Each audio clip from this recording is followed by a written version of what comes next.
Hindi kumurap si Ana. Ni hindi niya iginalaw ang kanyang bibig. Nanatili siyang kalmado, ang kanyang mukha ay isang blanko. Ang tanging emosyon na pumailan lang sa hangin ay ang pangingibabaw niya.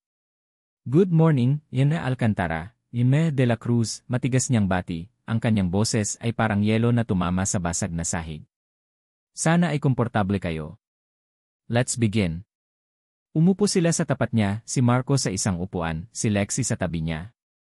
Ang kanilang mga mata ay patuloy na bumabalik kay Ana, na tila naghahanap ng anumang senyales ng kahinaan o awa. Wala silang makita. Sinimulan ni Marco ang presentasyon. Ang kanyang boses ay halos pabulong at minsan ay nagbabasag. Pilit niyang ipinipaliwanag ang sitwasyon ng Lux Allure, ang mga hindi inaasahang pagkalugi at ang pagnanais na muling makabangon. Ngunit sa bawat salitang lumalabas sa kanyang bibig, tila mas lalo lang siyang nalulubog sa kahihiyan. At naniniwala po kami na sa ilalim ng inyong pamumuno, Ina Salvador, at sa inyong mga resources, kayang-kaya nating ibalik ang Lux Allure sa dati nitong kinalalagyan, ani Marco, pilit na nakangiti. Ang ngiting iyon ay hindi umabot sa kanyang mga mata. Resources, tanong ni Ana, ang kanyang tinig ay malamig. Mayroon kayong 10 taon ng market dominance, yung Alcantara. Anong nangyari? May mga Nagsimula si Marco, may mga unforeseen circumstances po. Unforeseen circumstances, sabat ni Lexi, na hindi na makatiis. Ang kanyang boses ay matinis. Marco, sabihin mo sa kanya. Hindi naman ito kasalanan natin. Ang media. Ang mga competitors.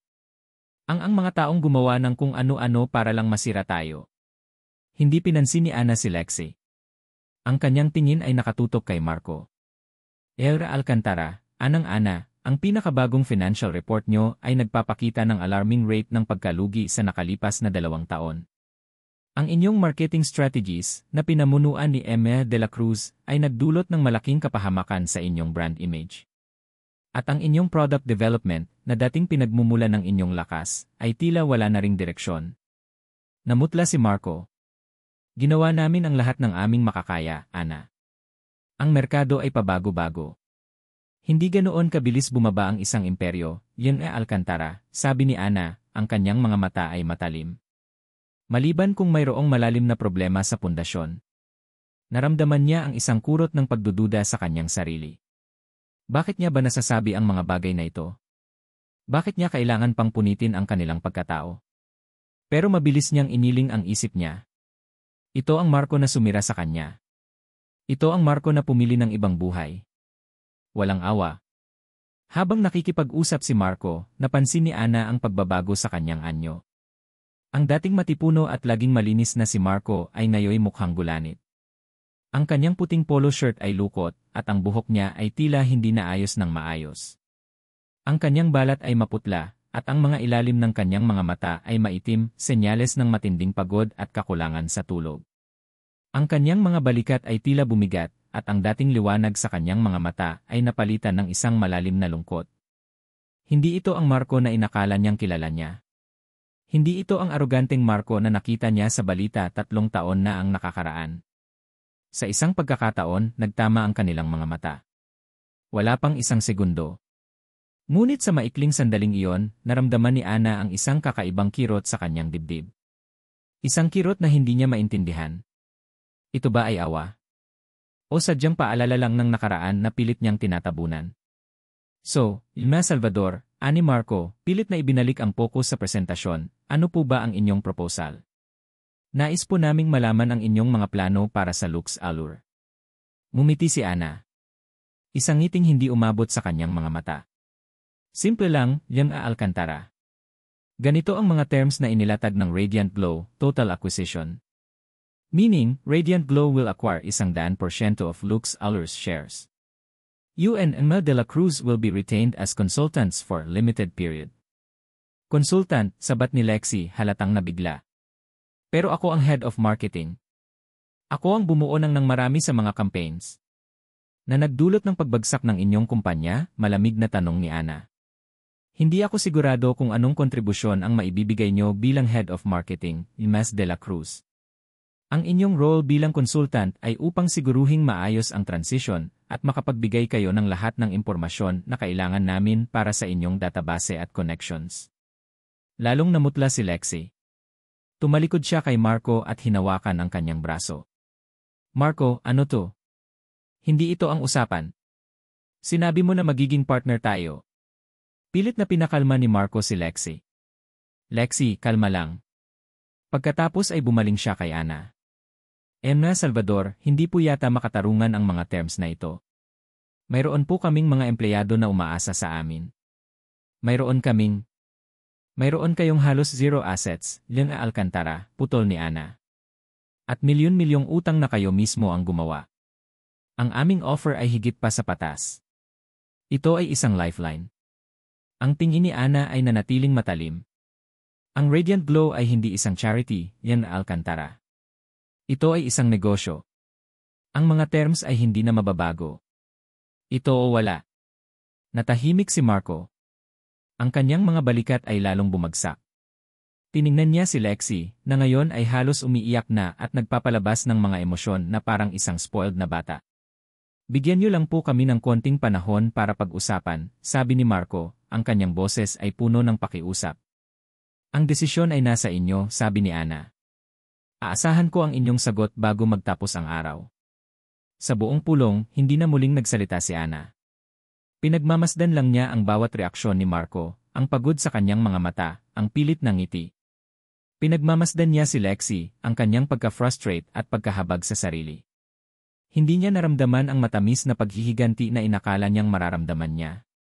Sa halip, may isang butas sa kanyang dibdib, na puno ng hindi maipaliwanag na pakiramdam. Nang matapos ang pulong, tumayo si Ana at hindi na nagsalita. Naramdaman niya ang matalim na tingin ni Lexi na halos makasunog sa kanya. Si Marco naman ay tila nanigas sa kanyang kinaupuan. Maraming salamat po, Ina Salvador, sabi ni Marco, na pilit pa ring pinapakalma ang sarili. Makikipag-ugnayan ang aming team sa inyo, maikling tugon ni Ana. Tumalikod si Ana at naglakad patungo sa pinto. Narinig niya ang pag-alis ng dalawa. Ngunit bago pa siya makalabas ng tuluyan, may narinig siyang mahinang kaluskos. Nagbalik ang kanyang tingin. Nakita niya si Marco na paika-ika ang paglakad patungo sa pinto ng conference room. Naramdaman niya ang bahagyang pag-alog ng pinto nang hawakan niya ito, tila naghahanap ng suporta. At sa isang iglap na halos hindi makita, bago pa man niya tuluyang mabuksan ang pinto palabas, may isang patak ng likido ang kumislap sa gilid ng mata ni Marco. Isang patak ng luha na agad niyang pinunasan bago pa man ito tuluyang bumagsak sa kanyang pisngi. Ngunit nakita ito ni Ana. Nakita niya ang bawat emosyon sa likod ng patak na yon, ang sakit, ang pagod, ang pagsuko. Naiwan si Ana na nakatayo, ang kanyang kamay ay nakahawak sa doorknob. Ang tanong na iyon ay umalingaw sa kanyang isip. Ano ang nasa likod ng kanyang pagbagsak? Ariana, Ana Salvador. Hindi na naghintay si Ana sa tawag mula sa Lux Allure. Alam niya na wala silang ibang opsyon, kundi tanggapin ang alok ng Radiant Glow. Ang pagpapakita ni Marco ng kahinaan, at ang pagkapanik ni Lexi, ay sapat na indikasyon na nasa kanya ang lahat ng kapangyarihan. Ngunit ang munting pagdududa na naaninagan niya sa pagitan ng galit at paghihiganti ay patuloy na gumagambala sa kanya. Ano nga ba ang nasa likod ng mga matang iyon ni Marco? Mitchell, tawagan mo ang legal. I-finalize na nila ang acquisition, utos ni Ana sa sumunod na umaga. At ihanda mo na ang team para sa due diligence. Kailangan kong malaman ang bawat detalye ng operasyon ng Lux Allure, mula sa production hanggang sa accounting. Walang pwedeng makaligtaan. Agad namang kumilos ang team ni Ana. Sa loob ng ilang araw, ang Radiant Glow ay formal nang nag-umpisa sa pag-integrate ng Lux Allure sa kanilang sistema. Habang abala ang kanyang team sa pag-audit at pagpaplano, personal na pinangasiwaan ni Ana ang pag-scan sa mga lumang record at transaksyon. Gusto niyang siguruhin na walang nakatagong baho na biglang sisira sa kanyang pangalan. Hindi nagtagal, bumungad sa kanya ang unang balakid, si Elena Alcantara, ang ina ni Marco. Salvador, ang boses ni Elena ay malamig at puno ng pagmamataas. Nais ko lang ipaalala sa inyo na bagamat binili niyo ang kumpanya, mayroon pa rin akong karapatan bilang may-ari ng karamihan sa shares bago ang pagkalugi. At bilang dating CEO, alam ko ang lahat ng sulok at siwang dito. Magkasalubong ang noo ni Ana at Elena sa main lobby ng Lux Allure. Si Elena ay nakasuot ng isang Chanel suit, ang mukha ay matigas at ang mga mata ay may nagbabadyang apoy. I understand that, Lilre Alcantara, tugon ni Ana, nananatiling kalmado. At bilang bagong may-ari at ako naman ang may karapatang malaman ang bawat detalye ng inyong operasyon. Your records are surprisingly incomplete, Yila the way.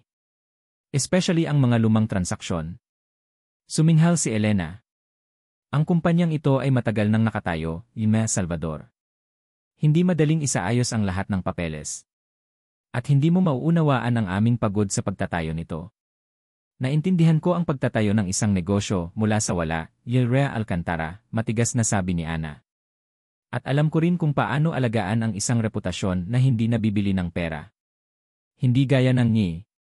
Pinutol ni Ana ang sarili, at sa halip ay itinuloy, ang aming audit team ay nakakita ng ilang discrepancies sa inyong supply chain. Mayroon tayong missing data sa ilang raw materials. Minor issues lamang iyan, sabi ni Elena, kumakaway ang kamay na tila walang bigat ang sinasabi ni Ana. Hindi ka pa sanay sa mga ganitong kalaking operasyon. Sa tingin mo ba, basta ka nalang papasok at babaguhin ang lahat ng tradisyon ng aming pamilya? Ang tradisyon ninyo ang naglagay sa inyo sa krisis, Lilrea Alcantara, diretsong sabi ni Ana. At nasa akin ang kapangyarihan para baguhin yon. Good day. Naglakad palayo si Ana, iniwan si Elena na nakatayo, ang kanyang mukha ay nag-aalab sa galit. Alam ni Ana na hindi ito ang huli nilang paghaharap. Sa mga sumunod na linggo, patuloy na nakakita ang team ni Ana ng mga anomalya. Libu-libong kilo ng raw materials ang nakarehistro bilang binili, ngunit walang physical inventory na tumutugma. May mga invoices na may peking lagda. At ang pinaka-nakakabahala, may mga record ng malaking halaga ng pera na inilabas para sa research and development ng mga bagong produkto, ngunit walang nakitang resulta o prototype na tumutugma sa mga gastos na ito. Isang hapon, habang binubusisi ni Ana ang isang lumang ledger, nakita niya ang isang series ng transaksyon na hindi niya maintindihan.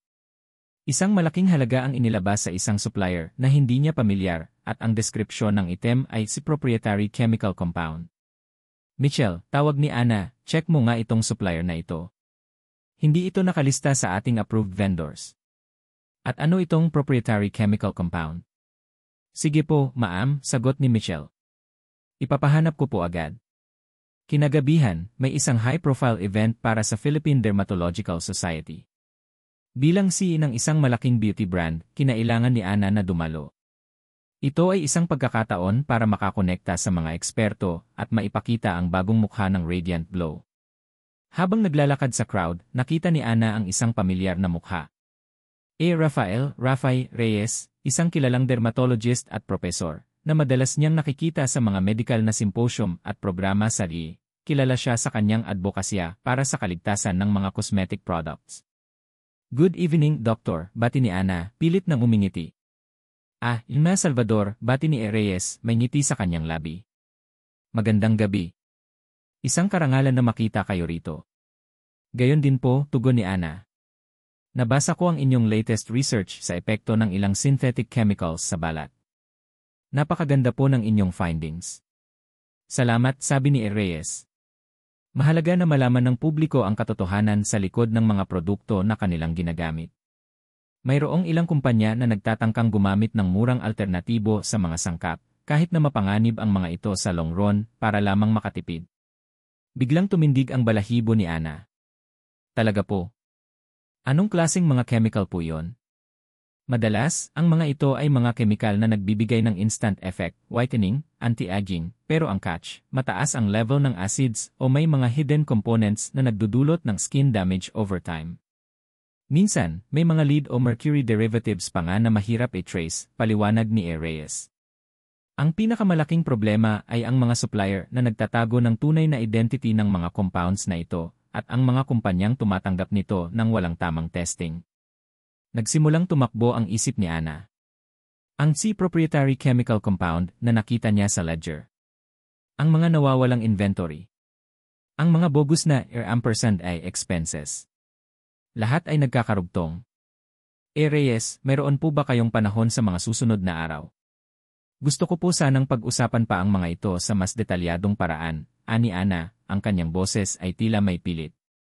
Definitely, Ima Salvador, tugon ni Reyes. I will send Nula secretary to coordinate with your office. Nang umuwi si Ana, hindi na niya maalis sa isip ang sinabi ni Reyes. Mayroong mas malalim na nangyayari sa Lux Allure kaysa sa simpleng pagkalugi. Mayroong baho na kailangan niyang halukayin. Kinabukasan, isang maliit na brown envelope ang inilagay sa kanyang mesa. Walang pangalan. Walang return address. Ang tanging nakasulat ay para kay Emma Salvador. Binuksan niya ito. Sa loob ay isang munting larawan. Isang larawan na malabo. Galing sa malayo.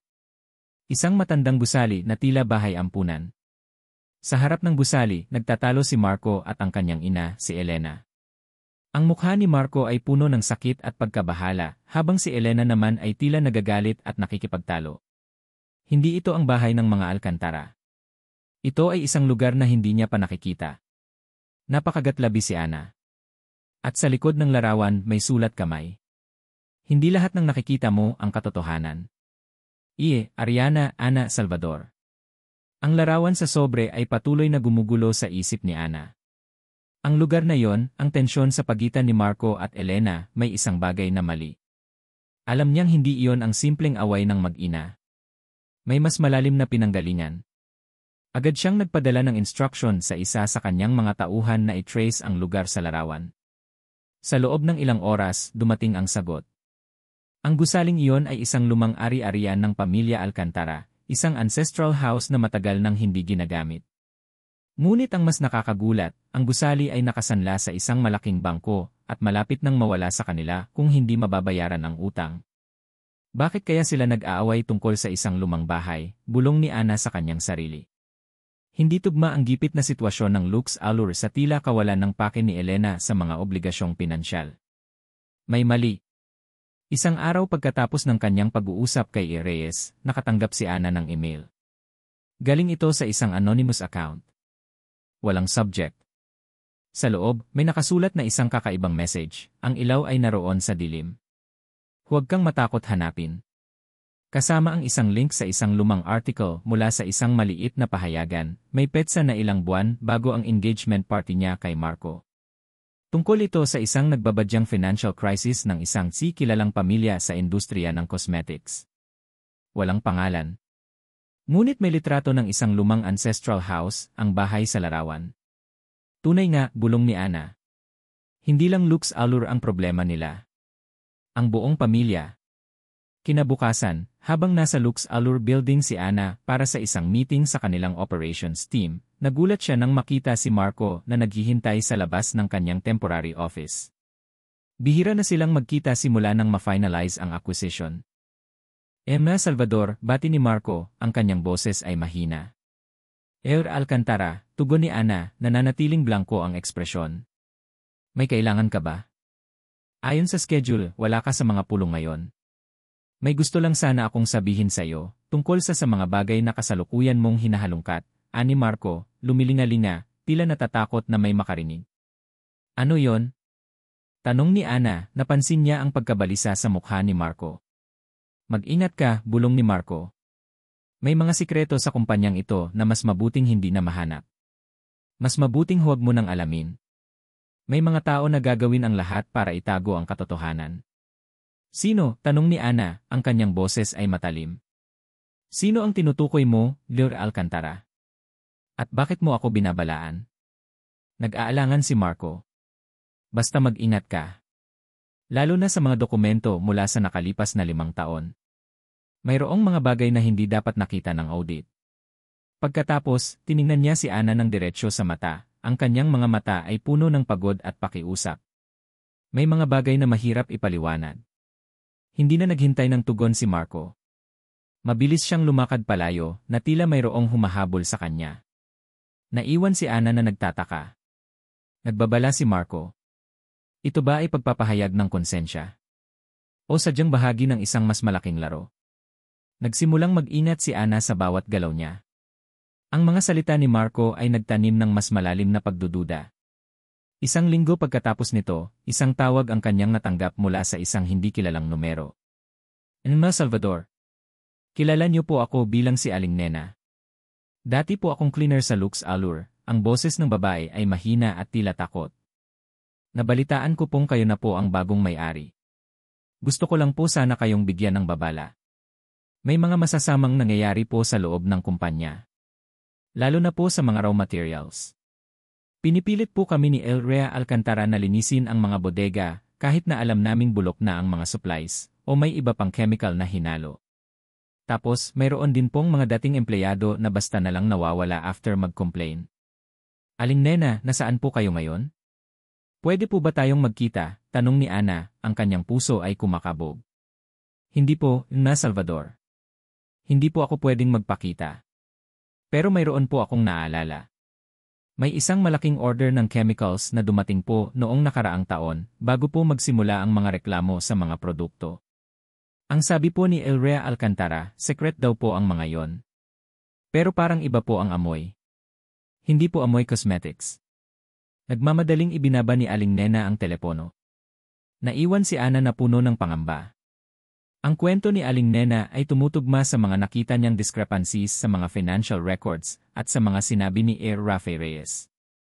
Agad na ipinatawag ni Ana ang kanyang team. Focus sa supply chain. Hanapin ang lahat ng order ng raw materials na hindi dumaan sa regular process. Hanapin ang mga secret supplies na sinasabi ni Aling Nena. Sa loob ng ilang araw, nahukay ng team ni Ana ang isang serye ng malalaking order ng kemikal na nakatago sa ilalim ng miscellaneous expenses at special projects. Ang mga order na ito ay dumating mula sa iba't ibang suppliers, ngunit ang karamihan ay galing sa isang kumpanya sa labas ng bansa na may shady reputation sa pagbebenta ng murang, substandard na kemikal. Ang deskripsyon ng mga kemikal ay malabo, ngunit ang mga volume ay napakalaki. Ang mga ito ay halos katumbas ng half of their regular production, ma'am, sabi ng kanyang audit head. Pero walang katugmang output na produkto. Ang lumabas lang ay ang regular nilang linya ng produkto. Ibig sabihin, hinahalo ang mga kemikal na ito sa regular na produkto ng Lux Allure. Napakagatlabi si Ana. Ang katotohanan ay mas malala pa sa kanyang inakala. Hindi lang ito tungkol sa incompetence. Mayroong mali siya. Mayroong sadyang ginawang kapabayaan na naglagay sa panganib sa libu-libong consumers. Sino ang nag-approve ng mga order na ito? Tanong ni Ana, ang kanyang boses ay tila may nagbabadyang unos. Si Elrea Elena Alcantara po, ma'am, sagot ng audit head. Mayroon po kaming nakitang email trails na siya mismo ang nag-utos na bilhin ang mga ito at ipasok sa sistema bilang confidential transactions. Walang nakakaalam kahit si Marco Alcantara. Nang makita ang pangalan ni Elena, kumalam ang kanyang sikmura. Ang babaeng ito ay laging nagtatago ng sikreto. Pero ang sikreto na ito ay mas malalim kaysa sa pagtatago ng utang o pagbagsak ng kumpanya. Ito ay isang bagay na maaaring makasira ng buhay. Huling tiningnan ni Ana ang folder. Sa huling pahina ng isang lumang ledger, may nakita siyang isang serye ng mga handwritten notes. Mga doodles na tila ginawa sa gitna ng pulong. At sa dulo ng isang margin, may isang maliit na sulat kamay. Isang uri ng kontrata, marahil. Isang kasunduan sa pagitan ng pamilya Alcantara at isang bangko. Isang lumang loan na may mataas na interes. Kung hindi mababayaran, lahat ay mawawala. Pati ang bahay na pinagmulan ng lahat. Hindi lang iyon. May isang maliit na sulat kamay na tila idinagdag. Ang tanging paraan para maligtas tayo. Hindi ito kay Elena. Ang sulat kamay ay mas pamilyar. Ito ay kay Marco. Ariana, Ana, Salvador. Ang sulat kamay ni Marco sa ledger ay nag-iwan ng matinding marka sa isip ni Ana. Ang tanging paraan para maligtas tayo. Sino ang tayo na tinutukoy niya? Ang pamilya Alcantara. Ang Lux Allure. O may mas malalim pa? Ang pagdududa tungkol sa tunay na motibo ni Marco ay lalong lumaki sa kanyang puso. Ang galit ay nag-iwan ng espasyo para sa pagkalito. Kinabukasan, ipinatawag ni Ana ang kanyang chief chemist, si Aling Tess, at ang kanyang audit head, si Ben. Ipinakita niya ang mga dokumento at mga resibo ng proprietary chemical compound mula sa hindi kilalang supplier. Aling Tess, gusto kong i-validate mo ang mga chemical na ito. Utos ni Ana, inilalatag ang isang kopya ng resibo. Sino ang supplier na ito? At ano ang gamit ng compound na ito sa cosmetics? Nilapitan ni Aling Tess ang mga dokumento, ang kanyang noo ay nakakunot. Emma Salvador, ang supplier na ito ay may record na sa blacklist ng international cosmetic industry dahil sa pagbebenta ng substandard at minsan, mapanganib na kemikal. Ang proprietary chemical compound na ito batay sa description, may malaking posibilidad na ito ay isang highly concentrated bleaching agent na kadalasang ginagamit sa industrial products. Hindi ito dapat ginagamit sa cosmetics, lalo na sa mga produkto na direktang idinidikit sa balat. Naramdaman ni Ana ang kanyang sikmura na umalma. At ginamit ito sa aling produkto. Base sa volume ng orders, at sa kung anong produkto ang pinakamalaking naging benta ng Lux Allure noong panahong iyon, malaki ang posibilidad na ito ay ginamit sa kanilang Lux Radiance Whitening Cream, sagot ni Aling Tess. Ang kanyang boses ay tila kinakabahan. Ang produktong iyon ang naging bestseller nila, Emma Salvador. Dahil sa bilis ng epekto nito. Para namang may malamig na tubig na ibinuhos kay Ana. Ang Lux Radiance Whitening Cream. Isa sa mga pinakapopular na produkto ng Lux Allure, at ang produkto na ginamit din ni Lexi para sa kanyang mga ad campaigns. Ang produkto na nagdulot ng daan-daang reklamo sa social media tungkol sa skin irritation, rashes, at iba pang mas malalang problema. Hindi iyon galing sa maling marketing. Galing iyon sa lason. Ben, tingnan mo ang mga transaksyon ng Lux Radiance Whitening Cream, utos ni Ana, ang kanyang mga mata ay nanlilisik. Hanapin ang lahat ng complaints. At tingnan mo kung kailan nagsimulang dumami ang complaints, at ay cross-reference mo sa panahon kung kailan binili ang mga kemikal na ito. Sa loob ng ilang oras, bumalik si Ben na may bagong report. Emma Salvador, ang mga complaints sa Lux Radiance ay nagsimulang tumaas ng husto 4 na buwan matapos ang unang purchase ng proprietary chemical compound na ito. At ang pinaka-nakakabahala, mayroon po tayong nakitang mga settled cases sa labas ng korte, mga kaso ng matinding skin damage na binayaran ng Lux Allure para hindi na umabot sa publiko. Napakuyom ang kamao ni Ana. Hindi lang ito tungkol sa pera o reputasyon. Ito ay tungkol sa kalusugan ng mga tao. Habang abala si Ana sa paghaharap ng mga bagong ebidensya, isang tawag ang kanyang natanggap mula kay Lexi de la Cruz. Ana, magkita naman tayo. Kailangan ko ng tulong mo, ang boses ni Lexi ay puno ng pagkataranta. Nag-alinlangan si Ana. Pero naisip niya, ito ang pagkakataon para alamin ang lalim ng pagkakasadlak ni Lexi sa sitwasyon. CJ. Sa isang coffee shop sa labas ng Makati. Ayokong may makakita sa atin. Nagkita sila sa isang tagong coffee shop sa San Juan. Si Lexi ay nakasuot ng malaking sunglasses at scarf na tila nagtatago mula sa lahat. Ang dating flawless na makeup niya ay tila nagkalat at ang kanyang buhok ay gulo-gulo. Ana, alam ko na galit ka sa akin, simula ni Lexi halos umiiyak. Pero kailangan mo akong tulungan. Ang mga complaints tungkol sa Lux Radiance ang mga tao ay nagagalit na. Nagsisimula ng maglabas ng mga articles sa social media. Kung patuloy itong kakalat, masisira ang pangalan ko. Ang career ko bilang influencer.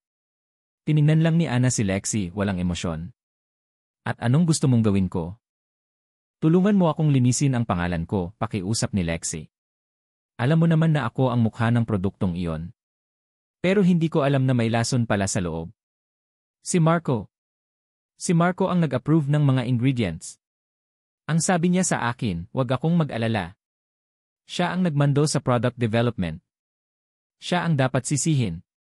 Napakunot ang noo ni Ana. Sinusubukan ni Lexi na ilaglag si Marco. Kung alam mo na may lason, bakit ka pa rin nag-promote? Hindi ko alam na lason. Hindi ko alam. Ang sabi lang nila sa akin, bagong formulation daw. Mas effective. Mas mabilis magpakinis. Siyempre, bilang influencer, kailangan kong subukan ang produkto. Gusto ko lang maging totoo sa aking followers. Sigaw ni Lexi, ang kanyang boses ay tila naubusan na ng pasensya. Pero Marco ang nagmando sa lahat. Siya ang may alam ng lahat ng sikreto. Siya ang responsable. Kung ilabas mo ang mga ebidensya laban sa kanya, ako ang magsasalita sa press. Sasabihin ko ang lahat. Basta protektahan mo ang pangalan ko. Kaya mo bang patunayan ang sinasabi mo? Tanong ni Ana. Mga dokumento. Mga email. Biglang bumalik ang kumpiyansa ni Lexi. May mga email kami. May mga minutes ng meetings. Lahat ng orders, pirmado ni Marco. Siya ang CEO noon. Sa loob-loob ni Ana, ngumiti siya. Ito ang gusto niyang marinig. Hindi niya pinaniwalaan ang pagtatangka ni Lexie na ilaglag si Marco, lalo na matapos niyang makita ang sulat kamay ni Elena sa mga dokumento at ang babala ni Marco. Alam niyang si Lexie ay nagpapaniwala lang ng kung ano-ano para maligtas ang sarili. Pero ang impormasyon na mayroon si Lexie tungkol sa mga dokumento ay mahalaga. Sige, Lina de la Cruz, ani Ana. Ibigay mo sa akin ang lahat ng ebidensya. Kung makatotohanan ang mga ito at makakatulong sa ating investigasyon, saka ko iisipin ang tungkol sa pagtulong sa iyo. Nagmadaling umalis si Lexie na tila may nakitang pag-asa. Naiwan si Ana na nakatingin sa labas ng bintana. Ang kanyang pakiramdam ay halo-halo. Pagkasuklam kay Lexie at ang muling pagtaas ng pagdududa kay Marco. Pagka-uwi ni Ana, nakatanggap siya ng isa pang anonymous email. Walang subject, walang sender. Sa loob, isang naka-attach na file. Ito ay isang detalyadong accounting report na tila galing sa internal system ng Lux Allure.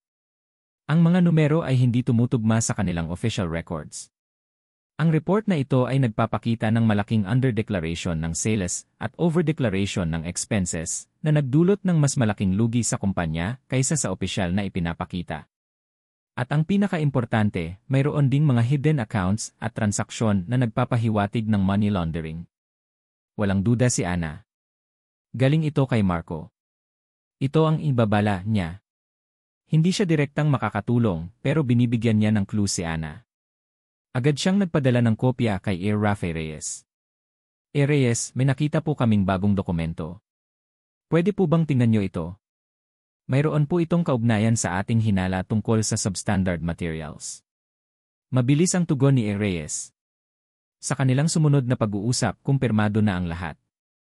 Emma Salvador, ani Reyes, ang kanyang boses ay seryoso. Ang chemical na ito ay kilala sa medical community bilang isang matapang na chemical peeling agent na kung hindi tama ang paggamit ay magdudulot ng second-degree burns at permanenteng pagkasira ng balat.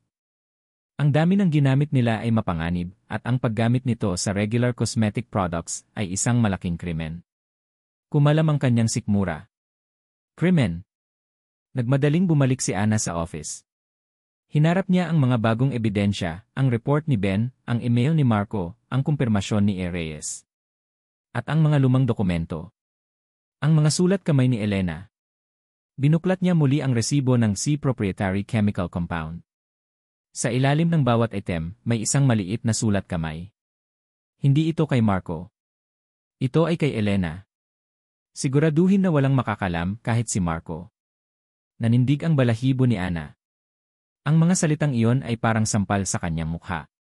Hindi lang si Marco ang may kasalanan. At mas malala pa rito, posible bang hindi alam ni Marco ang lahat ng baho? Posible bang siya mismo ay biktima rin ng sarili niyang ina? Ariana, Ana Salvador. Ang maliit na sulat kamay ni Elena sa resibo, siguraduhin na walang makakalam, kahit si Marco. Ay patuloy na umuukit sa isip ni Ana. Ang mga salitang iyon ay nagbigay ng bagong anggulo sa lahat ng kanyang natutuklasan. Kung si Elena ang utak sa likod ng mga nakakalasong kemikal, at gusto niyang itago ito kay Marco, kung gayon, gaano nga ba ka-inosente o ka-ignorante si Marco sa mga nangyayari? Ang kanyang pagdududa, na dating nakatuon sa paghihiganti, ay unti-unting napalitan ng isang mapanganib na kuryosidad. Sa loob ng ilang araw, mas lalo pang hinukay ni Ana ang mga lumang files ng Lux Allure. Ayon sa kanyang audit team, mayroong isang lumang server na halos hindi na magamit na nakatago sa isang bodega. Ito ay may label na Personal Backups, Elena GE. I-recover niyo ang lahat ng files dito, utos ni Ana. Hindi ko maintindihan kung bakit may personal backup si Elena Alcantara sa official company server at kung bakit nakatago ito. Makalipas ang 2 araw, bumalik ang kanyang IT specialist, si Mang Danny, na may malalim na kunot sa noo. Emma Salvador, may nakita po akong kakaibang file dito. Naka-password po siya at mukhang audio recording. Subukan mong i-decode, utos ni Ana, ang kanyang puso ay kumakabog. May pakiramdam siya na ito na ang susi. Makalipas ang ilang oras, nagring ang telepono ni Ana. Emma Salvador, na-decode ko na po. Kakaiba po ang laman.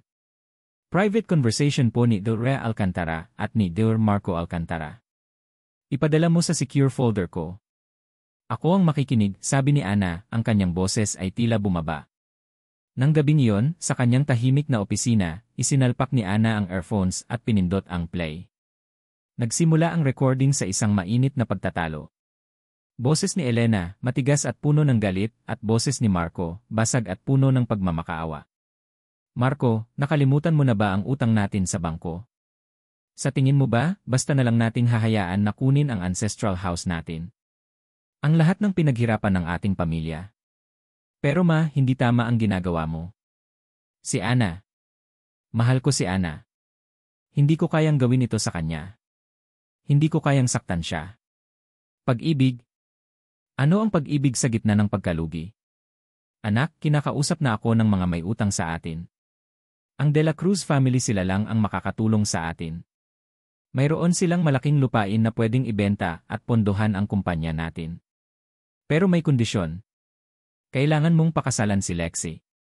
Narinig ni Ana ang mahinang pag-ungol ni Marco. Parang may pumunit sa puso niya. Pero ano ang magiging kapalit? Ang pamilya ni Ana. Kilala ko ang tatay ni Ana, Marco. Hindi siya matibay pagdating sa sakit. At ang maliit nilang business na pinundar niya sa buong buhay niya. Madali lang silang sirain. Kung hindi mo susundin ang gusto ko, sisiguraduhin kong hindi lang ikaw ang magdurusa. Hahayaan ko silang malaman ang lahat ng baho ng pamilya Alcantara, at sisiguraduhin kong masisira ang buhay ng mga Salvador. Lahat ng pagpapahirap na ginawa ko sa kanila sa likod ng kurtina, ilalabas ko. Magiging bangungot ang buhay ni Ana. Naramdaman ni Ana ang paglamig ng buong katawan niya. Lumapit ang boses ni Elena, tila mas malapit sa microphone. Kaya pumili ka, anak. Ang walang kwentang pag-ibig mo o ang kaligtasan ng ating pamilya at ang kapayapaan ng pamilya ni Ana. Iwanan mo si Ana o sisirain ko ang buhay niya sa paraang hinding-hindi niya malilimutan. Narinig niya ang pagtangis ni Marco. Isang tunog na hindi niya inakalang maririnig niya mula sa isang taong minsan niyang kinasuklaman. Pero hindi ko kayang gawin. Ang sakit ni. Gawin mo, Marco. Gawin mo para sa ating lahat. Ito ang sakripisyo mo para sa pamilya. Nag-snap ang recording. Ang buong mundo ni Ana ay parang gumuho at muling nabuo sa isang bagong anyo. Ang galit na matagal niyang kinakapitan ay unti-unting naglaho, napalitan ng isang mapait na pagkabigla at lungkot. Naalala niya ang gabing iyon, 3 taon na ang nakakaraan. Ang lamig ng boses ni Marco sa telepono. Ang tawa ni Lexi sa background. Ang balita na nagpunit sa kanyang pagkatao. Scene flashback, isang pilit na paglalarawan mula sa ni Ana kung ano ang pinagdaanan ni Marco noong gabing iyon. Nakita niya sa kanyang isip si Marco sa isang kwarto, nag-iisa. Ang telepono sa kanyang kamay ay nanginginig. Ang kanyang mukha ay basang-basa ng luha. Isang malaking larawan nilang dalawa ni Ana ang nakasabit sa dingding. Pilit niyang dinudurog ang kanyang puso para gawin ang pinakamabigat na desisyon sa kanyang buhay. Ang mga salita ng kanyang ina ay umalingaw sa kanyang isip, hahayaan ko silang malaman ang lahat ng baho ng pamilya Alcantara, at sisiguraduhin kong masisira ang buhay ng mga Salvador. Hindi niya pinili si Lexi dahil mahal niya ito. Pinili niya ang pagsakripisyo sa sarili niyang kaligayahan para protektahan si Ana. Isang paraan na tila nagpatunay sa kanyang pagiging duwag, ngunit sa kanyang pananaw, ito ang tanging paraan para iligtas si Ana mula sa galit ng kanyang ina. Ang bawat salita na lumabas sa kanyang bibig sa telepono, bawat malamig na pagtanggi, ay isang patalim na isinasaksak niya sa kanyang sarili. Naramdaman niya ang sakit, ang pagkamuhi sa sarili. Ngunit ginawa niya ito dahil sa tingin niya, ito ang tamang gawin. Iyon flashback. Napahawak si Ana sa kanyang dibdib. Hindi ito ang Marco na kinasusuklaman niya. Ito ay isang Marco na biktima rin. Isang Marco na napilitang gumawa ng isang desisyon na sumira sa buhay nilang dalawa. Ang kanyang pagkamuhi ay biglang nagbago ng direksyon, at ngayon ay nakatuon na kay Elena Alcantara. Nang sumunod na araw, ipinatawag ni Ana si Marco. Hindi sa opisina niya, kundi sa isang pribadong restaurant na walang maraming tao. Marco, simula ni Ana, ang kanyang boses ay kalmado, ngunit may pilit. Nagulat si Marco nang makita si Ana. Ana? Anong ginagawa mo rito? Alam ko na, diretsong sabi ni Ana. Naguluhan si Marco. Ang alin? Inilabas ni Ana ang kanyang telepono at ipinadama sa kanya ang bahagi ng audio recording. Ang boses ni Elena, ang kanyang pagbabanta. Nang marinig ang boses ng kanyang ina, namutla si Marco. Ang kanyang mga mata ay nanliit sa sakit. Narinig mo paano? Hindi mahalaga kung paano, sabi ni Ana. Ang mahalaga ay ang katotohanan. Bakit, Marco? Bakit hindi mo sinabi? Bakit hinayaan mong maniwala akong pinili mo siya dahil sa kayamanan at kasikatan? Napayuko si Marco, ang kanyang mga kamay ay nanginginig. Hindi ko magawa, Ana. Hindi ko pwedeng sabihin. Alam ko kung gaano ka kahalaga sa akin at kung gaano ko kamahal ang pamilya mo. Alam ko na kaya kong tiisin ang sakit basta ligtas kayo. Kung nalaman mo ang tungkol sa utang ng pamilya namin o ang pagbabanta ni Mama, masisira ang lahat. Pinili ko na ako na lang ang maging masama sa paningin mo. Ang aking pagkatao na lang ang sirain, hindi ang sayo. Naisip ko na kung ikaw ay masaya, kahit sa galit mo sa akin, ayos lang. Umiyak si Marco. Hindi na ang pait na pagluha na nakita ni Ana sa conference room. Ito ay tunay na pagluha, puno ng pagsisisi at matinding pagdurusa. Pinagsisihan ko ang araw-araw na lumipas na wala ka. Pinagsisihan ko ang pagpapahirap na ginawa ko sa'yo. Hindi ko alam ang gagawin ko noon, Ana. Napakalaking pasakit ang dinala ko sa'yo. Naiwang nakatulala si Ana. Ang lahat ng galit at puot na kanyang kinapitan sa loob ng 3 taon ay biglang nawala, nagmistulang bula. Napalitan ito ng isang malalim na kalungkutan. Kalungkutan para kay Marco, kalungkutan para sa kanilang nawawalang pag-ibig, at higit sa lahat, kalungkutan para sa kanyang sarili. Ang paghihiganti na kanyang pinangarap ay hindi na matamis. Ito ay puno ng kapaitan. Ngunit sa gitna ng lahat ng ito, may isang apoy na nag-alab sa loob ni Ana. Hindi na apoy ng paghihiganti kay Marco, kundi apoy ng matinding galit kay Elena. Ang babaeng ito ay hindi lang sumira sa kanya, sumira rin ito sa sarili nitong anak. Sinira niya ang buhay ng 2 taong nagmamahalan para lang sa kapangyarihan at pera. Pinunasan ni Ana ang kanyang luha. Hindi siya guguho. Hindi siya bibigay. Ang pagkabigla at sakit na ito ay nagbigay sa kanya ng bagong lakas. Isang lakas na mas malalim kaysa sa paghihiganti. Isang lakas na nagmula sa paghahanap ng katarungan. Lumabas si Ana mula sa restaurant, ang kanyang mukha ay matigas. Sa kanyang isip, naglaro ang lahat ng impormasyon na kanyang nahukay, ang mga nakakalasong kemikal, ang mga utang, ang mga pagbabanta. At ngayon, ang katotohanan sa likod ng pagtataksil ni Marco. Tinitigan niya ang pangalan ni Elena Alcantara sa kanyang phonebook, at pagkatapos ay ang lahat ng files na may kaugnayan sa kanya. Walang makakapagtago sa akin, Elena. Ariana, Ana, Salvador. Ang sakit na dulot ng katotohanan kay Marco ay unti-unting napalitan ng isang matinding galit kay Elena Alcantara. Hindi na ito tungkol sa paghihiganti.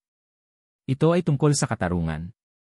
Ang babaeng iyon ang may tunay na kasalanan sa lahat ng pagdurusa, sa kanya, kay Marco, at sa libu-libong consumer na nilaso nila. Hindi na siya magpapapigil. Oras na para pagbayaran ni Elena ang lahat ng kanyang kasalanan. Kinabukasan, ipinatawag ni Ana ang isang emergency board meeting ng Lux Allure, kasama ang ilang miyembro ng Radiant Glow Board. Walang kaalam-alam si Elena na ito ang araw ng paghuhukom niya. Dumating si Elena sa meeting room na may matikas na tindig, ang kanyang mukha ay puno ng pagmamataas. Sumunod si Marco, na may halong pag-aalala at pagod sa kanyang mga mata. Si Lexi ay naroon din, nakaupo sa isang tabi, na tila isang duwag na nagtatago. Salamat sa inyong pagdalo, simula ni Ana, ang kanyang boses ay malinaw at buong otoridad. Sa nakalipas na mga linggo, ang aking koponan ay masusing sinuri ang operasyon ng Lux Allure. At ang mga natuklasan namin ay lubhang nakababahala. Ana, Salvador, hindi ko maintindihan ang pinagsasabi mo, matigas na sabi ni Elena. Kami ang nagtayo ng kumpanyang ito mula sa wala. Alam namin kung paano ito patakbuhin. Huwag mong sabihing mas alam mo pa sa amin ang negosyo namin. Kayo nga ang nagpatakbo, Lilrea Alcantara, tugon ni Ana, ang kanyang mga mata ay nanlilisik. At ang pagpapatakbo nyo ang naglagay sa Lux Allure sa bingit ng pagkalugi. Higit pa roon, naglagay din ito sa panganib sa kalusugan ng inyong mga consumers. Nagbago ang ekspresyon ni Elena. Isang mabilis na pag-iwas ng tingin ang nangyari. Ang Radiant Glow ay may matibay na reputasyon sa kalidad at integridad, patuloy ni Ana. Hindi namin hahayaan na ang Lux Allure, sa ilalim ng aming pamamahala, ay magpatuloy sa mga mapanganib na gawain. Ikinaway ni Ana ang kanyang kamay.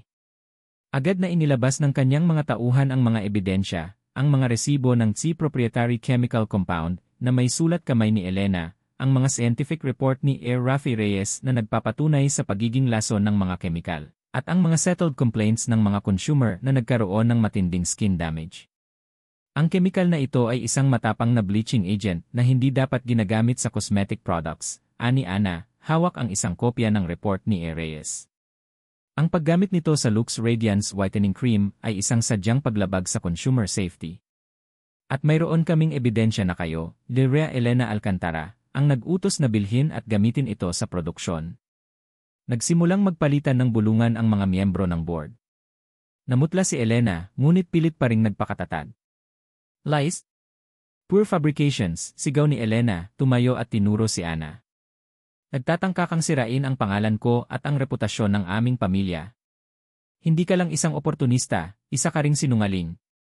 Ang lahat ng ito ay gawa-gawa mo para lang lubusang maangkin ang Lux Allure. Fabrications, tanong ni Ana, isang ngiti ang lumabas sa kanyang labi. Mayroon din kaming ebidensya ng malawakang financial fraud, money laundering, at pagtatago ng utang ng inyong pamilya. Hindi lang ang Lux Allure ang binulok nyo, Lirea Alcantara. Ang buong pundasyon ng inyong pamilya ay puno ng kasinungalingan. Nagulat ang lahat. Si Marco ay halos himatayin sa kanyang kinaupuan. Si Lexi ay nanigas sa takot. Paano mo nalaman ang mga iyan? Sigaw ni Elena, ang kanyang mukha ay naging pula sa galit. Iyan ay mga personal na bagay. Hindi mo pwedeng gawin yan. Kung ang personal na bagay ay nakakaapekto sa operasyon ng kumpanya at sa buhay ng libu-libong tao, mayroon akong karapatan, matigas na sabi ni Ana. At may karapatan ang publiko na malaman ang katotohanan. Naramdaman ni Ana ang kanyang telepono na nag-vibrate. Isang alerto mula sa kanyang iyang team. Emma Salvador, ang boses ni Michelle ay kinakabahan sa kabilang linya. Mayroong lumabas na article sa isang sikat na online news site. Nagsimula na silang mag-post ng mga fake news at negative reviews tungkol sa Radiant Glow. Sinisira nila ang ating bagong produkto at ang ating CA. Mukhang orkestrado ito. Ang headline, ang reyna ng beauty, isang manloloko. Tumingin si Ana kay Elena. May ngiti sa labi ni Elena, isang ngiti ng pagtatagumpay. Alam ni Ana na ito ang gawa ni Elena. Ang kanyang huling baraha. So, ito na ba ang paghihiganti mo, Lirea Alcantara? Tanong ni Ana, ang kanyang boses ay tila bumaba. Gagamitin mo ang media para sirain ako. Iyan ang matututunan mo, Emma Salvador, sabi ni Elena, tumayo. Sa mundo ng negosyo, walang malinis. At sa mundo ng mga Alcantara, walang sinuman ang pwedeng sirain ang aming pangalan at makatakas ng buhay. Naglakad si Elena palabas ng conference room na tila nagtatagumpay. Ngunit bago pa man siya makalabas, tumayo si Marco. Ma, sigaw ni Marco. Hindi tama ang ginagawa mo. Hindi na pwedeng itago ang lahat ng ito. Hinila ni Elena si Marco sa braso, ang kanyang mga mata ay nanlilisik sa galit. Sumama ka sa akin, Marco. Huwag kang magpakaduwag. Hindi ka makakatuwad sa babaeng yan. Kung magpapatuloy ka sa ganyan, mawawala sa iyo ang lahat. Hindi lang ang kumpanya, kundi ang lahat ng pagpapahalaga sa iyo ng pamilya. Ang boses ni Elena ay halos bulong na, ngunit sapat para marinig ni Ana. Tandaan mo ang pinag-usapan natin, Marco. Ang buhay ng pamilya Salvador. Kung bubuksan mo ang iyong bibig, sisiguraduhin kong babagsak sila. Pati ang matandang ama ni Ana na may sakit sa puso. Handa ka bang panagutan ang buhay nila? Naramdaman ni Marco ang panginginig sa kanyang mga kamay. Napatingin siya kay Ana. Ang kanyang mga mata ay puno ng pakiusap, sakit at pagkaawa. Ngunit hindi siya nakapagpatuloy. Hinila siya ni Elena palabas ng kwarto. Naiwan si Ana na nakatingin sa pinagmulan ng kanilang pag-alis. Ang pananakot ni Elena ay hindi pa rin nagbabago. Ang buhay ng kanyang pamilya ay laging barahan ni Elena. Ngunit ngayon, alam na niya ang lahat. Hindi na siya matatakot. Binalikan ni Ana ang kanyang mga tauhan, ang kanyang mukha ay puno ng matinding determinasyon. Huwag nating sayangin ang oras. Kailangan nating kumilos ng mabilis. Nang gabing iyon, habang nag-iisip si Ana sa kanyang opisina, nakatanggap siya ng isang bagong text message. Galing ito sa anonymous number na nagbigay sa kanya ng larawan ni Marco at Elena. Isang maikling video clip. Madilim ang kalidad, tila kuha mula sa isang lumang sihe. Makikita si Elena Alcantara na nakikipag-usap sa isang lalaki sa harap ng isang warehouse. Ang lalaki ay may dalang isang container na tila may liquid. Narinig niya ang boses ni Elena. Isang maikling video clip. Madilim ang kalidad, tila kuha mula sa isang lumang sihe. Makikita si Elena Alcantara na nakikipag-usap sa isang lalaki sa harap ng isang warehouse. Ang lalaki ay may dalang isang container na tila may liquid. Narinig niya ang boses ni Elena. Siguraduhin mong walang matitira. Lalo na ang kanilang mga formulas. Kailangan masunog ang lahat para walang katiting na makapagpapatunay kung paano sila nakagawa ng ganito kabagay. Ang maliit na kumpanyang iyon ng mga Salvador, sirain mo. Walang problema, Ma'am Elena, tugon ng lalaki, ang kanyang mukha ay natatakpan ng anino. Ngayong gabi, maglalaho ang lahat ng pinaghirapan ng mga Salvador. Naging yelo ang buong katawan ni Ana. Ang kanyang mga mata ay nanliit at ang kanyang hininga ay tila tumigil. Ang kanyang mundo ay umikot. Hindi lang siya sinira ni Elena sa pag-ibig. Sinira rin ni Elena ang pamilya niya. Ang maliit na cosmetic business ng kanyang mga magulang, ang pundasyon ng kanilang pinaghirapan at pangarap, ang dahilan kung bakit sila naghirap at nag-umpisa mula sa wala, ang sunog na iyon ay hindi aksidente. Ito ay kagagawan ni Elena. Ang lahat ng galit na naramdaman niya para kay Marco, ang lahat ng sakit na dulot ng pag-iwan sa kanya, ang lahat ay biglang naging walang kwenta. Isang maliit na pilas lang iyon kumpara sa sugat na ito. Ang sugat na ito ay lumang-luma at ngayon lang nilabas mula sa kanyang pinagtataguan. Ang kanyang pamilya. Ang kanyang mga magulang. Ang kanilang pagdurusa. Dahil lang sa kasakiman ni Elena. Isang matinding pagkamuhi ang pumailan lang sa kanyang buong pagkatao, isang klase ng galit na hindi niya pa nararamdaman kailanman. Galit na mas malalim kaysa sa anumang paghihiganti. Ito ay galit na naghahangad ng katarungan. Muli niyang pinanood ang video. Ang pamilyar na mukha ni Elena, ang kanyang mapanlinlang na ngiti, ang kanyang mga salitang puno ng kapangyarihan. Ito ang halimaw na nagtago sa likod ng lahat ng kanyang pagdurusa. Hinawakan ni Ana ng mahigpit ang kanyang telepono, ang kanyang mga kuko ay halos bumaon sa screen. Ang kanyang hininga ay naging mabigat. Walang katapusan ang kasamaan ng babaeng ito. Ngunit may katapusan ang lahat. Tiningnan niya ang petsa ng video clip. Ito ay halos 5 taon na ang nakakaraan. Bago pa man siya makilala ni Marco. Matagal na bago pa man magsimula ang kanilang kwento. Elena, hinding-hindi ko hahayaan na makatakas ka. Ariana, Ana, Salvador. Ang video clip ay patuloy na nagpapaulit-ulit sa isip ni Ana. Ang boses ni Elena, ang mapanlinlang na ngiti ng lalaking kasama niya. Ang mga salitang insirain mo. Hindi lang ito personal na paghihiganti. Ito ay isang paglabag sa batas, isang krimen na nagdulot ng matinding paghihirap sa kanyang pamilya. Ang apoy na sumira sa kanilang maliit na pabrika ng cosmetics noon ay hindi aksidente. Ito ay kagagawan ni Elena. Ang lahat ng hirap na pinagdaanan ng kanyang mga magulang, ang pagbagsak ng kanilang kabuhayan, ang mga gabi na umiiyak si Ana dahil sa kawalan, lahat ng iyon ay may pangalan, Elena Alcantara. Nanginginig ang kanyang mga kamay habang dinadyal ang numero ni Rafael Reyes. Kailangan niya ng tulong. Hindi lang bilang isang doktor, kundi bilang isang kaalyado na may malawak na koneksyon at integridad. Reyes, ang boses ni Ana ay halos hindi na marinig, kailangan ko po ng tulong niyo. Tungkol po sa nakaraan ng aking pamilya. Mayroon po kayong kakilala sa fire department o SADNIE. Kailangan po nating imbestigahan muli ang isang lumang kaso ng sunog. Nagulat si Reyes sa boses ni Ana. Salvador. May nangyari po ba? Ipinaliwanag ni Ana ang tungkol sa video at ang kanyang hinala. Agad namang pumayag si Reyes na tumulong.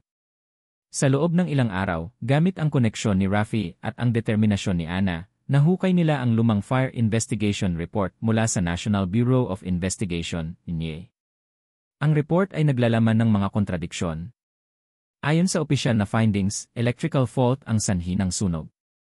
Ngunit may mga notes sa margin na tila galing sa isang junior investigator na nagpapahiwatig ng mga irregularities, isang malakas na amoy ng gasolina sa labas ng electrical panel, at ang mabilis na pagkalat ng apoy na hindi akma sa isang simpleng electrical fire. Ang kaso ay mabilis na isinara.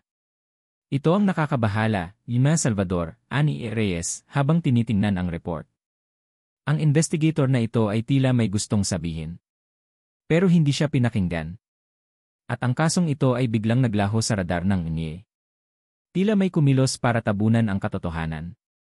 Hindi nagtagal, sa pamamagitan ng masusing pagsubaybay sa mga lumang financial records at bank statements, nahukay ng audit team ni Ana ang isang malaking bank transaction mula sa account ni Elena Alcantara. Ang petsa ng transaksyon ay ilang araw bago ang sunog. Ang pangalan ng recipient, isang Jose Pepe Ramirez, na may record ng pagiging convicted arsonist, ngunit ang kanyang kaso ay mabilis na na-dismiss dahil sa lack of evidence pagkatapos ng sunog. Ang kaso ay misteryosong nawala sa court records. Nang makita ang pangalan ni Pepe Ramirez, bumalik ang isang masamang alaala. Naalala ni Ana ang balita noon. Isang lalaking nakita malapit sa kanilang pabrika, may daladalang kanister. Hindi siya pinaniwalaan ng mga pulis. Para bang may apoy na sumiklab sa kanyang dibdib. Ang lahat ng sakit na inakala niyang nalimutan na niya ay biglang bumalik. Scene flashback, detalyadong paglalarawan ng araw ng sunog mula sa ni Ana noong bata pa siya. 4 na taong gulang pa lang si Ana noon. Naalala niya ang malakas na tunog ng sirena ng bombero. Ang nakakasukang amoy ng usok. Ang sigaw ng kanyang nanay. Ana, anak, lumabas ka. Lumabas ka. Ang kanyang tatay, napilit na inilalabas ang mga produktong pinaghirapan niya. Ang liwanag ng apoy na sumisipsip sa buong bahay at pabrika, na dati puno ng pag-asa. Ang mga kapitbahay na nagtitipon, ang mga mukha ay puno ng awa at lungkot. Ang kanilang pangarap na magkaroon ng sariling beauty brand, ang Salvador Secret, ay biglang naging abo. Naalala niya ang kanyang tatay, na kahit sinisisi ang sarili, ay patuloy na lumalaban para sa kanila. Ang kanyang nanay na pilit nagtatrabaho ng laba-laba para lang may makain sila. Ang hirap ang pagdurusa. Ang matinding lungkot na nagtanim ng buto ng determinasyon sa kanyang puso. Ito ang simula ng lahat.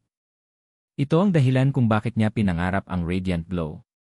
Ito ang ugat ng kanyang paghihiganti. At ngayon, alam na niya kung sino ang sumira sa lahat ng iyon. Iyon flashback. Hindi na nakapagpigil si Ana. Ipinatawag niya si Elena Alcantara sa kanyang opisina sa Radiant Glow Tower. Sa oras na ito, walang board meeting. Walang saksi kundi si Michelle, na handang tumawag ng security kung kinakailangan. Dumating si Elena, ang kanyang mukha ay puno ng pagtataka at bahagyang pagkainis. Ano na naman ito, Ina Salvador? Wala na tayong pag-uusapan pa. Ang mga sinasabi mo ay pawang kasinungalingan lamang. Hindi sumagot si Ana. Sa halip, inilagay niya ang tablet sa harap ni Elena. Ipinakita niya ang video clip. Ang bank transaction record. Ang lumang hindi report. At ang litrato ng kanilang sunog na pabrika. Ang sunog na sumira sa aming pamilya, simula ni Ana, ang kanyang boses ay tila yelo. Ang apoy na kinuha ang lahat sa amin. Hindi ito aksidente, Del Rey Alcantara. Kayo ang nag-utos. Kayo ang nagbayad sa arsonist. Kayo ang sumira sa aming buhay, matagal na bago pa man ako makilala ni Marco. Namutla si Elena. Sa una, pilit pa rin siyang nagpapakaswail. Ano ba ang pinagsasabi mo? Gawa-gawa mo lang iyan. Mayroon tayong ebidensya, Elena, sabi ni Ana, ang kanyang mga mata ay nanlilisik. Ang transaksyon sa bangko. Ang video. Ang mga inconsistency sa NIE report. At ang pagkawala ng kaso ng arsonist. Lahat ay nakaturo sa iyo. Biglang tumawa si Elena. Isang malamig at nakakatakot na tawa. So, nalaman mo na rin pala. Well, congrats, Ma Salvador. You smarter than thought. Umupo si Elena sa silya, ang kanyang mukha ay puno ng matinding galit at pagmamataas. Ako ang nag-utos. Ang kumpanya ng mga magulang mo ay lumalakas noon. Ang formulas nila ay nagiging banta sa Lux Allure. Hindi ko hahayaan na may sinuman ang umapak sa posisyon ng pamilya Alcantara. At lalo na hindi ang isang ordinaryong pamilya na tulad nyo. Anong karapatan mo? Tanong ni Ana, halos hindi na makahinga. Karapatan? Suminghal si Elena. Ang karapatan ng isang tao na protektahan ang kanyang imperyo. Ang lahat ng iyan ay kinakailangan. Ang pagpapalayas ko kay Marco mula sa iyo, ang pagpapahamak ko sa inyong kumpanya, lahat ay para sa isang layunin. Protektahan ang aming pangalan. At ang aming ari-arian. Tumayo si Elena at lumapit kay Ana.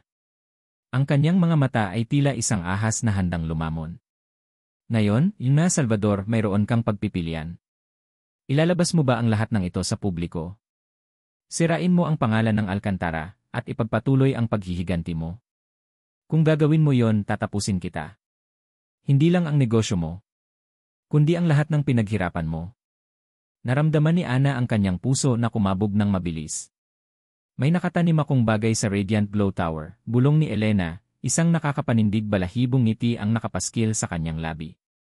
Isang oras mula ngayon. Kung ilalabas mo ang anumang impormasyon na magsisira sa akin, o kung susubukan mong kalabanin ako, sisiguraduhin kong maglalaho ang Radiant Glow Cosmetics mo sa isang iglap. Tulad ng nangyari sa maliit na tindahan ng mga magulang mo. Ngayon, ano ang mas pipiliin mo, Ina Salvador? Ang paghihiganti o ang imperyo na pinaghirapan mong itayo? Ariana, Ana Salvador. Nananatili ang boses ni Elena sa tenga ni Ana. Isang oras mula ngayon. Kung ilalabas mo ang anumang impormasyon na magsisira sa akin, maglalaho ang Radiant Glow Cosmetics mo sa isang iglap. Tulad ng nangyari sa maliit na tindahan ng mga magulang mo. Ang banta ni Elena ay hindi lang isang hamon, ito ay isang deklarasyon ng digmaan. Ngunit sa pagkakataong ito, handa na si Ana. Hindi na siya matatakot. Hindi na siya magpapatalo. Mitchell, i-alert mo ang lahat ng AK security team. Block all outbound traffic, at i-scan ang lahat ng server para sa anumang anomalous activity. Maghanap kayo ng anumang suspicious files o malware na nakaschedule, utos ni Ana, ang kanyang tinig ay matalim at puno ng pagmamadali. At tawagan mo si Reyes, sabihin mo na kailangan ko ang tulong niya ngayon na. Habang tumatakbo ang kanyang team sa Radiant Glow Tower, si Ana ay nagmamadaling nagbihis para sa Cosmetic Innovators Gala, isang prestihiyosong event sa industriya kung saan inaasahang dadalo si Elena Alcantara. Ito ang kanilang huling arena. Ma'am, mayroon po kaming nakitang suspicious script, sigaw ni Ben sa telepono, ang kanyang boses ay nanginginig. Nakaprogram po siyang i-wipe out ang lahat ng ating database at financial records exactly sa alas 8 ng gabi. Alas 7 na. Mayroon lang silang isang oras. I-trace nyo ang pinanggalingan. Subukan nyong i-quarantine ang script, utos ni Ana. Ang kanyang puso ay kumakabog ng malakas. Ang lahat ng pinaghirapan niya ay nakataya. Sa gala, ang grand ballroom ng isang marangyang hotel ay punong-puno ng mga personalidad sa industriya ng cosmetics. Ang bawat sulok ay may kislap ng diamante at kamera. Sa gitna ng entablado, nakatayo si Elena Alcantara, na may mapanlinlang na ngiti sa labi habang siya ay pinararangalan para sa legacy ng Lux Allure. Ang Lux Allure ay hindi lang isang kumpanya, ang tinig ni Elena ay kumalat sa buong ballroom. Ito ay simbolo ng tibay at karangalan ng pamilya Alcantara. At sisiguraduhin kong mananatili ito sa tuktok, anuman ang mangyari. Napakuyom ang kamao ni Ana. Ang babaeng ito ay walang kahihiyan. Nang matapos ang talumpati ni Elena, at habang papunta siya sa kanyang upuan, narinig niya ang malakas na pagbukas ng pinto sa likod ng entablado. Lahat ng mata ay napatingin. Doon ruwan si Marco Alcantara. Nakalimutan ni Elena ang lahat. Ang kanyang ngiti ay biglang naglaho, napalitan ng isang maputlang ekspresyon. Hindi nag-iisa si Marco. Sa kanyang tabi, nakatayo si Rafael Reyes. At sa likod nila, may isang pangkat ng mga tao, kasama ang ilang matataas na opisyal ng NDA at media. Naglakad si Marco patungo sa gitna, ang kanyang mga mata ay matigas at puno ng determinasyon. Hindi na ito ang Marco na duwag, ang Marco na takot sa kanyang ina. Ito ay isang Marco na handa ng panindigan ang katotohanan. Ang boses ni Marco ay umalinggaw sa buong ballroom. Hindi mo na pwedeng itago ang katotohanan. Nanlumo si Elena. Marco, anong ginagawa mo? Hindi ka pwedeng magsalita. Sa loob ng maraming taon, ako ay naging sunod-sunuran sa iyo, sigaw ni Marco, nanginginig ang kanyang boses, ngunit hindi sumuko. Ginawa ko ang lahat para protektahan ka at ang pangalan ng ating pamilya. Kahit nakapalit ay ang aking kaligayahan at ang pagkasira ng buhay ng taong mahal ko. Tumingin si Marco kay Ana, ang kanyang mga mata ay puno ng pagsisisi at sakit. Ngunit hindi na ako makakapagpatuloy na magpanggap, ipinagpatuloy ni Marco. Ang Lux Allure ay hindi simbolo ng karangalan. Ito ay simbolo ng korupsyon. Ang aking ina, si Elena Alcantara, ang siyang nasa likod ng paggamit ng mga nakakalasong kemikal sa aming produkto na nagdulot ng sakit sa maraming tao. May ilang hiyawan at bulungan ang narinig sa crowd. At hindi lang iyan, naglakad si Air Rafi Reyes sa harapan, dala ang isang projection screen.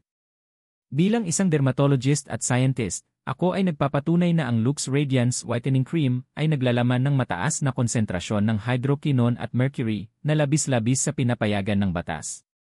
Ang mga ebidensya ay nakalap na, kasama ang mga medical records ng mga biktima at ang mga resibo ng pagbili ng mga ipinagbabawal na kemikal na pirmado ni Elena Alcantara. Ipinakita ni Rafi ang mga larawan ng mga may sakit sa balat, ang mga resibo at ang mga test results. Ang ballroom ay naging tahimik, puro bulungan at gulat na lamang. Sinisiraan niyo lang kami. Gawa-gawa iyan, sigaw ni Elena na pilit pa ring nagtatanggol. Mayroon pa, ma, sigaw ni Marco, ang kanyang boses ay tila napuno ng matinding galit. Ang sunog sa pabrika ng pamilya Salvador, 5 taon na ang nakakaraan. Hindi iyon aksidente. Kayo ang nag-utos na sunugin iyon. Para lang mawala ang inyong kompetisyon. Ginawa niyo ang lahat para sirain sila, para lang manatili kayo sa tuktok.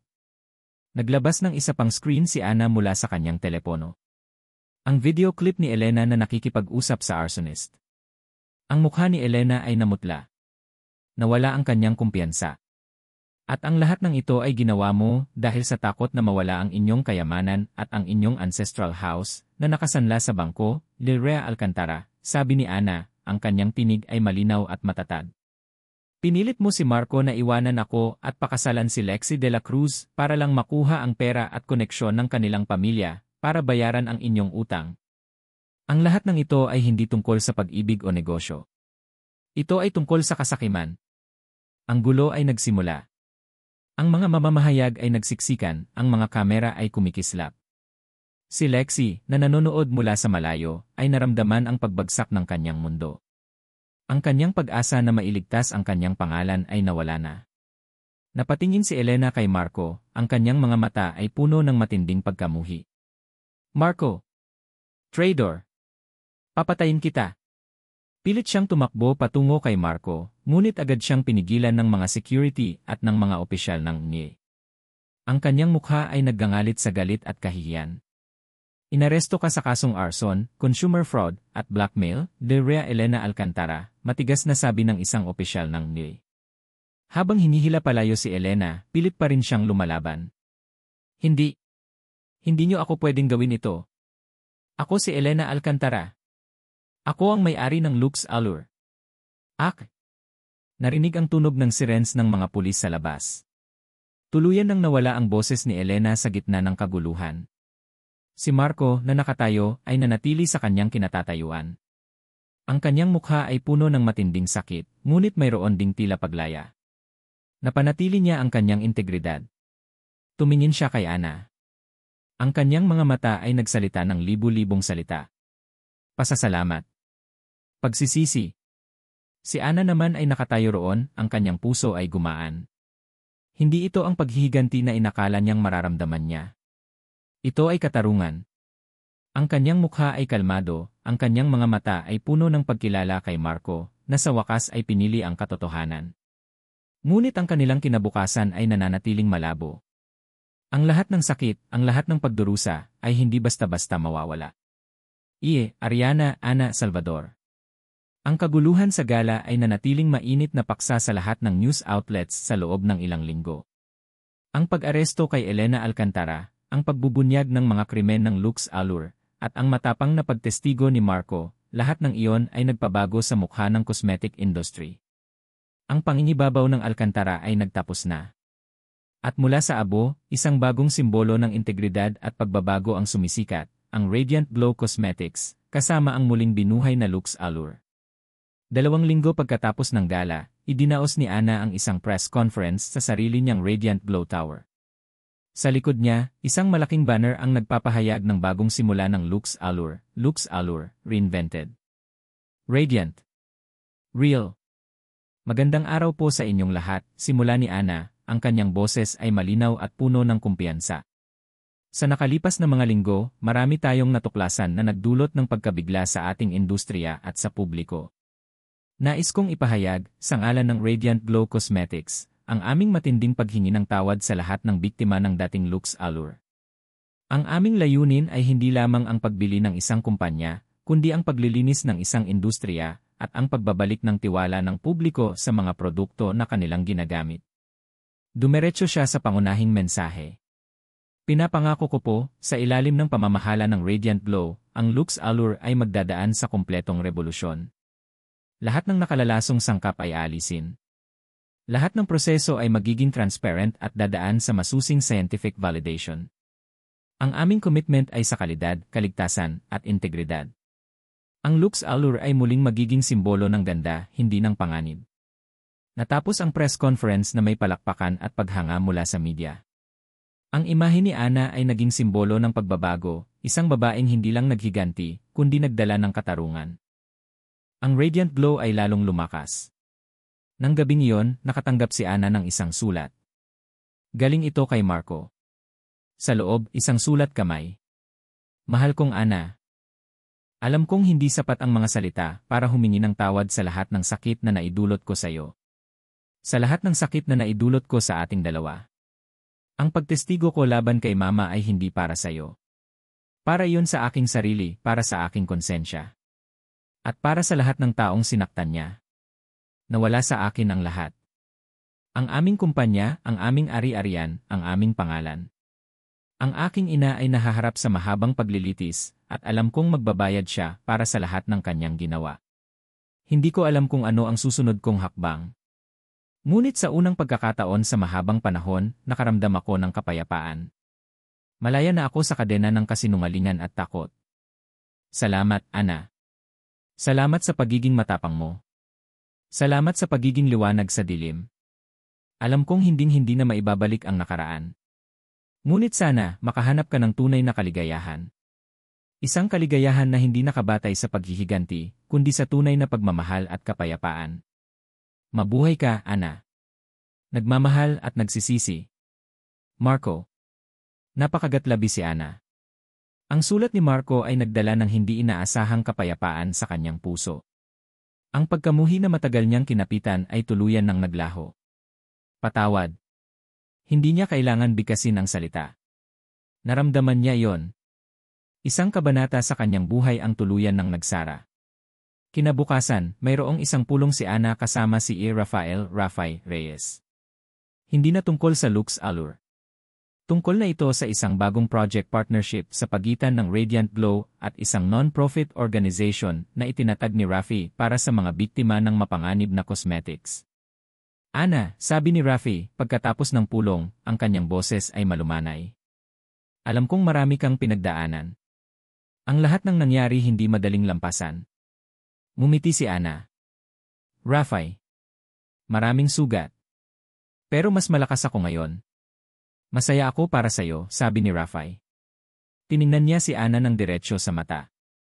Ang kanyang mga mata ay puno ng paghanga at isang bagay na mas malalim. Pero sana, sa lahat ng pagbabago sa iyong buhay, hindi mo makalimutan ang sarili mong kaligayahan. Ang iyong puso. Hindi ito dapat manatiling puno ng galit o sakit. Naramdaman ni Ana ang init sa kanyang pisngi. Si Rafi ay laging naroon. Isang matatag na pundasyon sa gitna ng kanyang bagyo. Ang kanyang boses ay malalim at ang kanyang mga salita ay may dalang pag-aalaga. Alam ko, Rafi, tugon ni Ana. Nasa proseso ako ng paghilom. Well, sabi ni Rafi, isang bahagyang ngiti ang lumabas sa kanyang labi. Kung sakaling kailangan mo ng kasama sa paglalakbay na yan, o kung sakaling magpasya kang magsimula muli, alam mo kung sino ang narito. Inabot ni Rafi ang kamay ni Ana at marahan itong pinisil. Isang simpleng kilos, ngunit puno ng kahulugan. Sa loob ng puso ni Ana, isang bagong simula ang tila nagbubukas. Ang posibilidad ng pag-ibig, ng paghilom, ng kapayapaan, ay hindi na isang pangarap. Ito ay nasa kanyang harapan. Ilang buwan ang lumipas. Ang Lux Allure ay unti-unting nakakabangon sa ilalim ng bagong pamamahala at mga etikal na pamantayan. Si Elena Alcantara ay nasentensyahan. Si Marco ay nagtatrabaho ngayon sa isang foundation para sa environmental protection, tahimik na naghahanap ng pagtubos. Si Lexi de la Cruz ay nawala sa limelight, na tila natuto ng aral sa buhay. Isang hapon, nakatayo si Ana sa rooftop garden ng Radiant Glow Tower. Ang hangin ay sariwa. Ang araw ay unti-unting lumulubog, nagbibigay ng gintong kulay sa buong Maynila. Ang lahat ng hirap, lahat ng sakit, ay tila nalusaw sa ilalim ng liwanag na iyon. Hindi na siya ang babaeng puno ng galit at paghihiganti. Siya ngayon si Ariana Salvador, isang babaeng buo, malaya, at matatag. Napangiti siya. Isang tunay na ngiti na umabot sa kanyang mga mata. Ang paghihiganti ay hindi nagdala ng kaligayahan. Ang katarungan at pagpapatawad ang nagbigay sa kanya ng kapayapaan. Naramdaman niya ang pag-vibrate ng kanyang telepono. Isang bagong text message. Galing sa isang unknown number. Walang pangalan. Walang subject. Tanging isang linya lang ng Tagalog. Tungkol sa pag-ibig, may masigit pa sa nakikita. Tumingin si Ana sa paglubog ng araw, ang kanyang ngiti ay lumalim. Ang kanyang puso ay puno ng pag-asa. Ang kanyang paglalakbay ay nagtapos sa isang kabanata, ngunit alam niya, isang bagong kwento ang naghihintay. At sa oras na ito, handa na siyang isulat ito ng buong pagmamahal at pag-asa. At dito nagtatapos ang kwento ni na Ariana Salvador at Marco Alcantara. Ang paglalakbay na nagpapakita na ang tunay na lakas ay hindi sa paghihiganti, kundi sa kakayahang magpatawad at muling bumangon. Sa ngalan po ng kwentong Pusong Sugatan, ako po ang inyong manunulat, taos pusong nagpapasalamat sa bawat isa sa inyo na naglaan ng oras upang pakinggan ang kwentong ito. Hindi ko po akalain na sa bawat salita na aking isinusulat, kayo ay nakikiramay, nakikisaya, at nakikiiyak. Ang bawat karakter, bawat pagsubok, at bawat twist ay nilikha hindi lang para magbigay ng kilig o drama, kundi para magbigay ng pag-asa. Sana po, sa bawat yugto ng buhay ni Ana, ay nakita niyo ang halaga ng pagiging matatag sa kabila ng pinakamalalaking pagtataksil. Naway na unawaan niyo na ang pagpapatawad ay hindi para sa iba, kundi para sa sarili nating kapayapaan. Na kahit gaano kalalim ang sakit, mayroon pa ring pagkakataon para sa isang bagong simula. Ang pag-ibig ay hindi laging madali, puno ito ng mga pagsubok, ngunit sa huli, ang katapatan at pag-asa ang siyang magdadala sa atin sa tunay na kaligayahan. Maraming salamat po muli sa inyong suporta. Ang inyong mga reaksyon at saloobin ang siyang nagbibigay buhay sa bawat kwento na aming nilalathala. Ano po ang inyong naramdaman sa pagtatapos ng kwento ni Ana? Ibahagi po ninyo ang inyong mga iniisip sa comment section. At huwag niyo pong kalimutan na mayroon pang mga kwentong pusong sugatan na handang-handa ninyong pakinggan. Hanggang sa muli. Kwentong Pusong Sugatan.